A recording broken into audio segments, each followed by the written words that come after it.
Boa tarde, Bahia. Está no ar o seu programa de todas as tardes da tela da Band, do som da Rádio Band News e do nosso canal do YouTube da Band Bahia Oficial. Nessa primeira semana em que nós estamos vivenciando um novo Boa Tarde, Bahia, com esta criatura, este meu amigo do peito aqui, mais uma vez, sempre reforçar isso, Luiz Felipe Veloso com a gente na bancada do Boa Tarde, Bahia. Muito obrigado, Vitor. Muito obrigado a quem nos acompanha aí, seja pela tela da Band ou no YouTube oficial da Band Bahia, ou mesmo nas ondas da Rádio Band News FM Salvador. Um prazer estar por aqui, fechando uma semana, aliás, uma semana bem produtiva, muito movimentada. Para quem achava que por ser Semana Santa a coisa ia passar meio assim, com cara de feriadão... Ia ser uma Semana Santa mesmo? Teve aí um mundo profano bastante de novidades, viu? Por sorte nossa... A santificação é prometida e ela vem. Você participa, viu? Você participa, interage, contribui conosco aqui pelo 719-8729-5248. Não esquece o 71. Você que está aí no interior do estado, aproveitar para cumprimentar você que está acompanhando a gente no norte do estado pelo canal 6.1 e também na região sudoeste no canal 2.1, Victor Pinto. Mandar um abraço para todos do estado vizinho também de Sergipe, que acompanham a gente, Aracaju, região metropolitana, está sintonizado na tela da Band. A gente tem a alegria hoje de receber aqui na nossa bancada do Boa Tarde Bahia, ele que já esteve aqui por diversas vezes. É um tema marcante porque ele é um deputado muito combativo e tal qual ele, eu também me municiei dessas informações de apurar esse assunto e ser também um jornalista combativo sobre esse tema. Estamos no período de Semana Santa, um feriadão grande, nada mais sugestivo, idas e vindas, na capital, da capital para o interior, do interior para a capital. Então, nada mais justificável a gente ter hoje na bancada do Boa Tarde Bahia o deputado estadual Eduardo Salles, do PP. Deputado, satisfação em recebê-lo aqui. Graças a Deus com a notícia de que a Via Bahia vai embora. Mas a gente está de contagem regressiva para o dia 15 de maio. Boa tarde. Boa tarde, Vitor Pinto. Boa tarde, Luiz Felipe. Boa tarde, ouvintes da Band. Prazer muito grande estar aqui com vocês novamente e tratando de um assunto que é um assunto que todas essas pessoas que estão vivendo a nossa Semana Santa estão vivendo também o drama que é transitar pela BR-324, pela BR-116. É uma coisa realmente que nos causa uma angústia muito grande, eu acho. Há 15 anos, na verdade, há 15 anos os baianos vivem essa angústia que é a Via Bahia nas nossas vidas. A Via Bahia que tem prejudicado muito a vida de todos os baianos, que tem provocado aí acidentes muito graves pela falta de cumprimento de um contrato. Então a gente vê hoje vidas perdidas, a gente vê pessoas aí que estão com acidentes graves aí, que isso prejudicou a sua vida e a dos seus familiares tanto para frente. Então, e é o drama, né, de quem passa horas e horas aí no engarrafamento. Talvez você que esteja ouvindo a gente tenha passado aí nesses momentos de saída de feriados, esses momentos difíceis aí infelizmente na Via Bahia, por conta da Via Bahia. Eu até diria, e aí, como eu sou um crítico quanto mais da Via Bahia, vou ficar à vontade para fazer esse comentário, para não dizer, para não dizerem assim, tá passando, não, né? Mas assim, últimas viagens que tenho feito, percebi inclusive misteriosamente que alguns pontos críticos, pontos que a gente costumava criticar, foi dada uma guaribada, vou usar uma expressão um pouco do senso comum. Foi dada uma guaribada, né? Alguns locais onde, por exemplo, tínhamos lombadas em correções, e me refiro particularmente no sentido Salvador, região do acesso a São Sebastião do Passé. Deram uma melhorada considerável ali. Mas eu me pergunto, a custo de quê? A preço de quê? Depois que as coisas já estão consumadas e que a gente está esperando de fato essa saída, né? Mas depois de feito esse comentário, há alguns meses eu comentava aqui na rádio que as pessoas às vezes não entendem por que o desenvolvimento fica travado. E conversando com amigos, por exemplo, que trabalham na área de compra e venda de vidros temperados, seja para box, seja para carros, né? Pessoas que trabalham com produtos com cargas frágeis, eles têm dito que muitas dessas empresas no Sudeste têm subestabelecido a responsabilidade do seguro para as empresas locais por causa dos riscos de trinca, de acidentes, principalmente, e das condições. Um caminhão que faz uma viagem num intervalo X acaba tendo que fazer um intervalo muito maior por causa das más condições. Então, é importante que, ao começar aqui, as pessoas não pensem assim, vamos falar de novo disso. Não, vamos tentar deixar claro por que é tão urgente sair. O desenvolvimento da Bahia, do ponto de vista logístico, está travado. Ou eu estou exagerando, deputado? Não, com certeza. E é importante, Luiz, colocar claramente o que você tem falado, é que, na verdade, esse estudo, eu tenho falado sempre, nós tivemos 15 anos de Via Bahia. Se Deus quiser, como o Vitor falou, dia 15 de maio nós vamos ficar livres dela. Mas nós temos 15 anos de um contrato que era de 25 anos de concessão, foi um dos primeiros contratos concedidos no país, e esse contrato foi mal feito, tá claro, foi dito isso em reuniões, várias reuniões, eu participei de audiências públicas aqui em Brasília, convocamos na Comissão de Infraestrutura, que eu sou presidente, o presidente da Via Bahia, nós ouvimos claramente que esse contrato foi mal feito, ele foi colocado vírgulas ali, que permitiram a Via Bahia ficar na justiça postergando e conseguir travar, simplesmente não fazer nada desde 2016, nenhuma obra dos 400 quilômetros de duplicação, dos anéis viários, dos viadutos, pontes, enfim, todos os gargalos e que tem causado muitas mortes aí, eles não cumpriram. Mas só que esse contrato, Luiz, aí chega onde você está dizendo, esse contrato foi começado a elaborar 5 anos antes. Então, nós estamos falando de 5 anos mais 15 de concessão, são 20 anos. E agora, a concessão, a turma está querendo fazer por 30 anos. Então, nós estamos falando de um contrato que começou, Vitor, lá há 20 anos atrás e que está projetado para 30 anos para frente. Aí a gente entra, Luiz, nisso aí. E o fluxo de veículos, e o desenvolvimento, os portos, o aeroporto, as condições não mudaram nesse tempo todo. Então, como é que a turma quer fazer agora uma concessão rápida, atabalhoada em cima da hora, sobre uma coisa que precisa ser estudada? Isso que você falou é fundamental. O fluxo mudou totalmente, os anéis viários, as passagens urbanas, tudo isso mudou ao longo desses anos, gente. Como é que se pode pensar que a gente pode ter uma mesma Via Bahia, uma mesma BR-324, uma mesma BR-116, até a divisa com Minas Gerais e que seja igual? Não pode. Nós temos que pensar quando a gente faz uma concessão dessa, em 30 anos para frente e 20 anos para trás, 50 anos. Meu Deus, 50 anos é uma vida inteira e a turma quer jogar isso nos peitos dos baianos e fazer uma coisa assim, sem justificativa. A gente está conversando aqui no nosso Boa Tarde Bahia com o deputado estadual Eduardo Salles, do PP. Deputado, na última semana, no programa Bom Dia Ministro, o ministro dos Transportes, Renan Filho, foi até indagado por um colega nosso, radialista, João Tramo, da Rádio Excelsior, falando justamente sobre a concessão da Via Bahia e essa troca do aspecto da demora para ser trocada, para a Via Bahia sair dessa concessão, e também dos riscos que nós corremos se essa troca também for de maneira assodada, ou seja, a nova concessionária, quando for contratada, ser contratada de qualquer jeito, ser um processo extremamente transparente e a gente acabar sofrendo o que a gente sofreu com essa situação da Via Bahia, só trocar alhos por bugalhos, indo no popular também. E o ministro foi categórico, disse que essa é a pior concessão da história do Brasil, na visão dele, que está lutando para o quanto antes sai essa movimentação da Via Bahia, da 116 e da 324, mas disse que era para a gente ficar sossegado, que tudo vai ser feito no tempo correto. Falou de 10 bilhões de investimentos que precisam ser gastos, colocados para poder fazer as melhorias necessárias. Antes da chegada da nova concessionária. Como o deputado tem acompanhado essa movimentação, tem conversado com o governo federal, tem conversado com o governo do estado, acompanhando esse desenrolar dessa transição que não pode ser rápida demais, mas também não pode ser demorada também demais.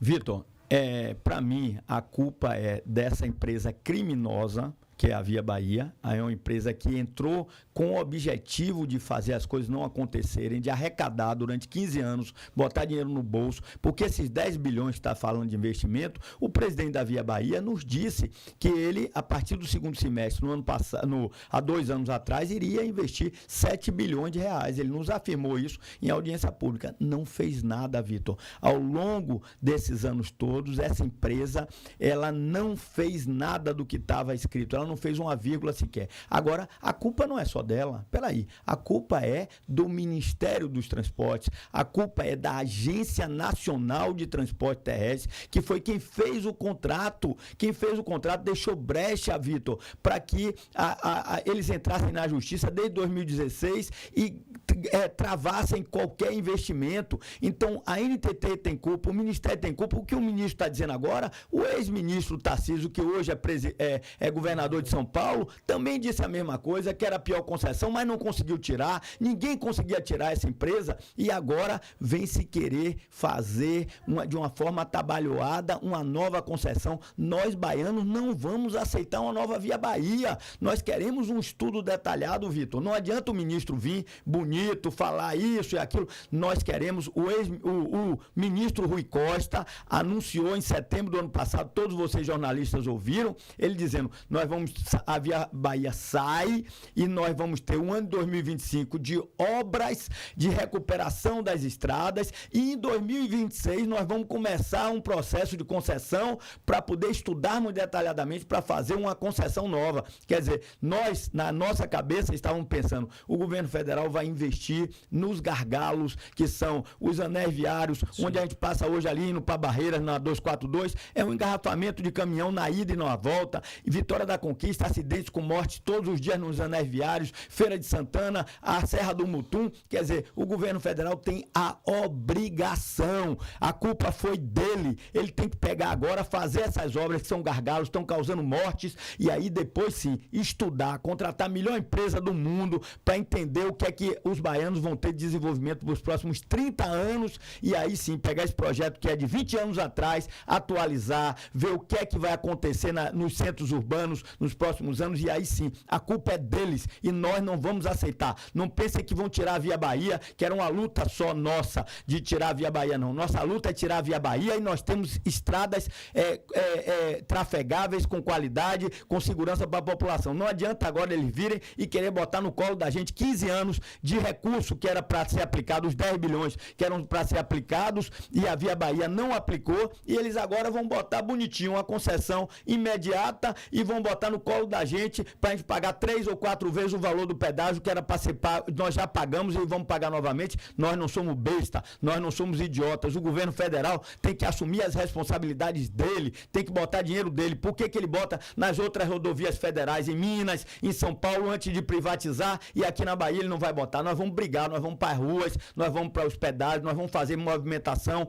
porque eles não vão conseguir jogar a goela abaixo uma coisa assodada, que ninguém entende nada. Como é que, se a Via Bahia sai dia 15 de maio, como é que eles botam de uma hora para outra no Diário Oficial, publicaram essa semana passada, dizendo que vai ter audiência pública, olha bem, dia 5 de maio, 6 de maio, 8 de maio e 10 de maio, nós vamos ter audiências públicas para tratar de uma nova concessão, que nem a Via Bahia saiu, já marcou 3 vezes para sair e ainda não saiu. Quer dizer, estão achando que a gente é besta, e besta baiano não é. Se eles acham que o baiano é besta, o deputado Eduardo Salles vai estar lá, junto com a Comissão de Infraestrutura, junto com os 63 deputados estaduais e os deputados federais e senadores da Bahia, que queiram empunhar essa bandeira, porque nós não vamos aceitar esse formato obscuro que está se fazendo. Nós convocamos aqui na terça-feira passada o presidente da NTT para ele vir aqui dar satisfação sobre essa coisa acelerada que eles estão querendo fazer de uma nova concessão,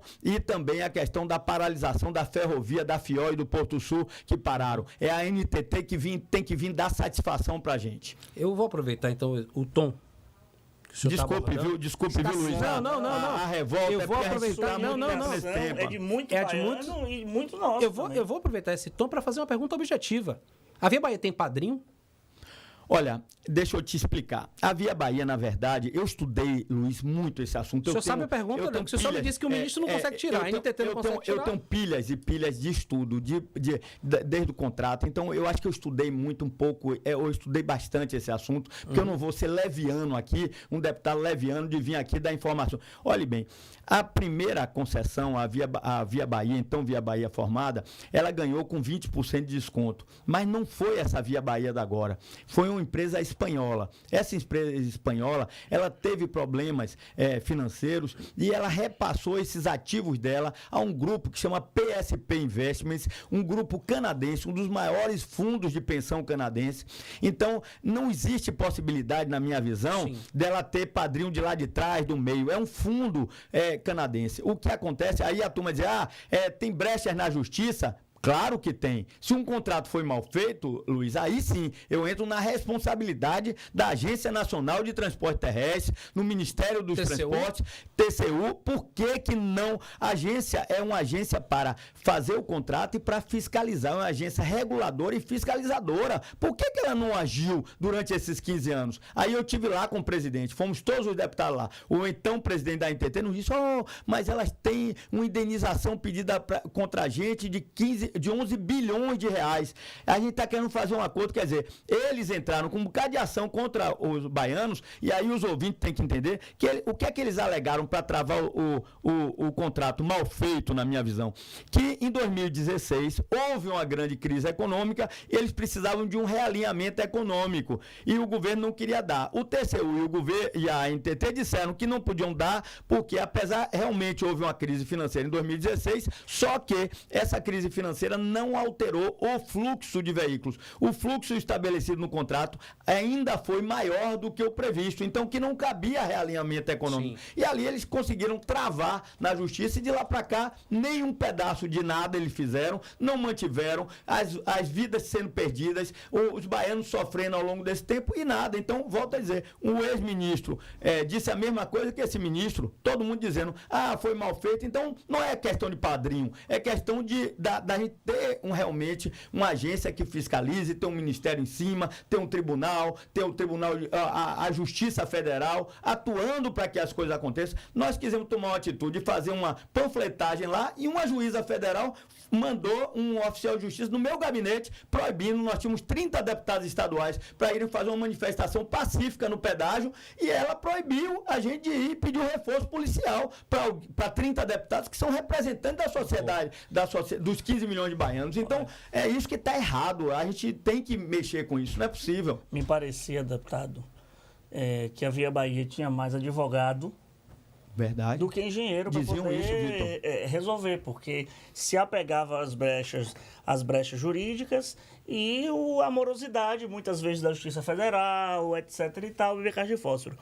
Mas mudando agora um pouco de assunto, claro, porque pra gente também render a parte política do negócio. E eu peço desculpas, porque a gente fica realmente. Eu só respondeu o que a gente perguntou. Revoltado.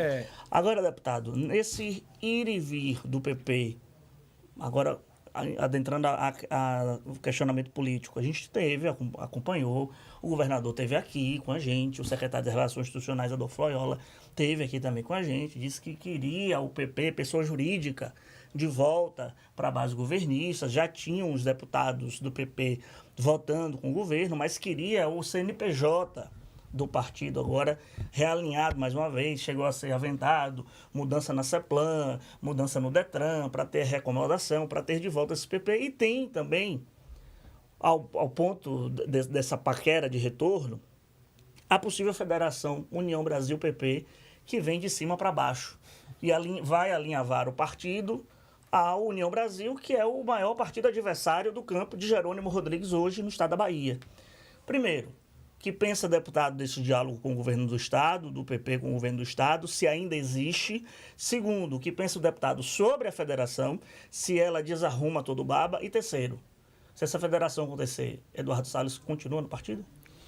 Primeiro ponto que você falou, em relação à questão da federação. Nós achamos que nós temos que esperar cada agonia ao seu tempo. Não foi definido ainda. Hoje mesmo eu estava na Associação Comercial da Bahia, estávamos juntos aí ao longo desses dias e saiu notícia, inclusive em vários blogs aí nesses últimos dias, mostrando que aí está havendo problemas com a federação. Está publicado aí em diversos, dizendo que em 13 estados existem problemas, porque citando o estado da Paraíba, citando vários estados, inclusive a Bahia, porque existe problema aqui de uma bancada, que eu fui líder dessa bancada durante 4 anos, uma bancada na altura de 10 deputados, nós seguimos o partido nas últimas eleições, tínhamos um pacto de 14 anos, eu fui secretário de Estado dos 2 governos Jacques Wagner, secretário de Agricultura do Estado, a gente tem uma relação muito, muito tranquila com todo mais, nada contra também a relação, temos uma boa relação com a política, as pessoas têm que ter relações com todo mundo, a política não pode nunca fechar as portas, mas nós definimos, nós deputados estaduais, desde outubro, desde passada a eleição, logo depois, nós decidimos que o nosso caminho era estar ao lado do governo. Então, de lá para cá, quer dizer, nós, passada a eleição, nós cumprimos a nossa missão com o partido, mas passada a eleição, nós delimitamos que o nosso caminho de deputado, antes mesmo de qualquer decisão da Executiva Estadual. Eu sou membro da Executiva Estadual, sou membro da Executiva Federal do PP, mas nós definimos que nós iríamos, nosso caminho dos deputados, dos 6 deputados estaduais, era caminhar com o governo Jerônimo. Então, nós caminhamos dali para frente e assumimos uma série de compromissos com os nossos liderados, os nossos prefeitos, a turma toda, de que iríamos caminhar dessa forma. Então, caminhamos, temos caminhado, temos trabalhado junto em todos os momentos. Acredito e digo a vocês com tranquilidade, o governador Jerônimo, eu vivi vários momentos da minha vida, até antes da política, e a gente vê hoje, o Jerônimo eu conheço há muitos e muitos anos, mas independente disso, ele como governador é uma pessoa diferenciada. Não, na minha visão, não existiu até hoje um governador com tanta humildade, com tanto carisma com a população. Entenda bem, eu estou falando de carisma, de harmonia. Então, nós, deputados, respondendo sua pergunta, Vitor, de novo, nós não temos nenhuma possibilidade de deixarmos de estar com o governador Jerônimo. Todos nós. Já é uma identificação da bancada. Em relação à questão da federação, nós temos a esperança, como foi dito e foi publicado essa semana em vários blogs, de que existem problemas, e todos nós sabemos que existem problemas. Aqui na Bahia, muitos problemas, porque nós temos 2 deputados federais, inclusive sinalizados, 3 deputados federais sinalizados com a base do governo Jerônimo, indo a todos os palanques, participando das reuniões com seus prefeitos e tudo mais. E nós temos todo partido, nenhum partido é unanimidade. Então, nenhum. Eu jogo aqui, quero que jogue a primeira pedra e dizer. Então, nós temos sim um ponto no partido que acha que o caminho é outro. Isso faz parte da democracia. E a democracia com quem? Com o Cacalhão, que é um cara que sempre foi muito contemporizador. Cacalhão, dentro da Assembleia Legislativa, foi uma referência dentro da relação com os deputados. Foi para Brasília e virou o líder da bancada do PP, por unanimidade. Quando Arthur Lira foi para o Congresso, ele ficou como líder da bancada. Depois, ele foi eleito relator do Orçamento da União. Quer dizer, o cargo mais importante do Congresso Nacional foi Cacá. Então, isso mostra a articulação, a condição dele. Então, se Cacá, nesse momento, acha que tem um outro caminho, cabe a ele seguir, e nós somos irmãos, nós somos família, nós não vamos aqui jogar pedra nem achar que o caminho do outro está errado de forma alguma. Nós temos que tocar e fazer as coisas acontecerem dentro do partido e buscar sempre esse consenso dentro do partido. Então, nós temos isso, a federação há problemas, então nós temos que deixar cada agonia a seu tempo. E aí, se chegar lá na frente e tiver, nós vamos sentar a bancada todos os deputados e a decisão dos deputados é que nós vamos tomar uma atitude unânime. Nós, deputados estaduais, seja qual for a decisão, nós vamos tomar uma decisão unânime. Eu ainda não tenho essa decisão porque ainda não foi criada a federação e nós ainda não decidimos efetivamente nós juntos. No dia que tiver, Vitor, você pode ter certeza, você e Luiz vão ser as pessoas que vão ter isso aí rapidamente, sabendo, nós, os 6 deputados aqui, tomamos essa decisão, nós vamos ficar dessa forma. Bom, para quem está acompanhando a gente, né, o tempo está ficando apertadinho. E aí é óbvio que a gente não pode deixar de perguntar sobre a Assembleia Legislativa, a sua relação com a deputada Ivana Bastos, né, a presidente da casa, eleita e de certa forma, né, eleita depois de algo, de uma situação já anunciada, né, muita gente esperava. A queda do Adolfo Menezes, né? A queda de Adolfo Menezes, né, considerando questões jurídicas e o posicionamento do STF. Como é que está a Assembleia agora? Qual é o seu cenário? Como é o seu trânsito com Ivana Bastos? Muito bem, Luiz. Eu acho que a Bahia é premiada nesse momento em ter Ivana Bastos como presidente. E digo a mesma coisa com Adolfo Menezes. Então, Adolfo foi um grande presidente da Assembleia. Eu não vou citar os outros para não... Eu estou citando, vamos dizer, como você está colocando, a gente fazendo um corte. Adolfo Menezes e Ivana Bastos agora tem um perfil de pessoas que são, ao mesmo tempo, democráticas, mas que também entendem que os poderes são harmônicos, porém são independentes. Então, essa semana, vou citar um exemplo para você. Eu fui com ela, estava junto com ela numa audiência que recebeu o presidente da FIEB, o presidente da Fé Comércio. E ela colocando claramente, tem uma proposta lá de um projeto de lei, que é o Código de Defesa do Contribuinte, que a Casa Civil do governo até hoje não devolveu. Tem anos que está lá tramitando. Esse tema é antigo. Exatamente, né? Vitor. E a condição, essa é uma Câmara, digamos assim, que permite à sociedade civil organizada discutir diretamente com o governo os assuntos. Então, esse Código de Defesa do Contribuinte cria essa condição de você dialogar, de você conversar com o governo. E está lá engavetado na Casa Civil há muitos anos. Então, a presidente, o governador já se comprometeu com essa pauta, e aí ela disse, olha, nós vamos fazer o seguinte, nós vamos aguardar, vamos estabelecer um prazo com a Casa Civil, caso a Casa Civil não dê um retorno dizendo, ó, eu quero que modifique isso, eu quero que modifique aquilo, ela vai botar em votação. Então, é isso que são poderes harmônicos e independentes. Então, é isso que ela tem feito, é isso que eu acho que vai ser a condução dela, que vai marcar a história também importante dessa Assembleia. Acho ela dinâmica, acho ela uma pessoa honesta, séria, capaz. Então, eu tenho a melhor das expectativas de Ivana aqui, sem florear nada, porque eu sou muito sincero, sabe, Luiz? Sou muito pragmático com as coisas, e eu tenho certeza que a gente vai ter anos aí muito importantes da gente fazer as comissões andarem bem, a gente fazer aquela casa se tornar uma casa realmente cada dia mais importante nas decisões do pacto estadual e federal. Deputado, queria lhe agradecer a disponibilidade de estar aqui com a gente no Boa Tarde Bahia. Eu sei que já tem o costume de sempre vir aqui tomar um cafezinho com a gente, conversar. Sempre o espaço aberto para a gente debater, principalmente os problemas do povo da Bahia, que a gente da imprensa também tem esse papel, né, de apertar, fiscalizar, perguntar a quem nos representa. Obrigado por ter de pronto aceitado nosso convite. Obrigado a vocês, obrigado a Band, um abraço a toda a diretoria aí, e eu sei que o jornalismo de vocês chega em cada canto da Bahia e é muito importante nesse momento aí que a gente vive da Via Bahia, desses problemas com as rodovias, com as ferrovias, com os portos, com a Coelba. São tantos problemas gigantescos que a Bahia vive e que vocês, como jornalistas, nos dão a oportunidade da gente estar aqui brigando, batalhando, porque essa briga é muito maior do que voto, Vitor e Luiz, vocês sabem disso, isso não dá voto. Os votos estão lá em cada canto do interior, mas isso dá uma grandeza muito grande ao mandato de todos nós deputados, e tenho certeza que os 63 deputados da Assembleia Legislativa estão pactuados de que essas grandes causas são as grandes causas da Bahia, mas as grandes causas de nós deputados unidos da Assembleia Legislativa da Bahia. Muito obrigado. Muito obrigado, deputado. Para você que ficou conosco até agora, calma, tá acabando na TV, mas daqui a pouquinho segue aí o Boa Tarde Bahia no rádio e no YouTube com a nossa querida Ana Paula Lima.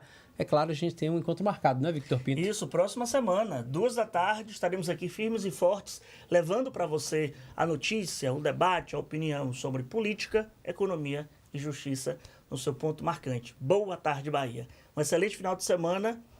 Excelente semana para nós, né? Vencemos mais. Semana Santa, vencemos a primeira. Um abraço a todos. Um abraço, gente. Tchau, tchau.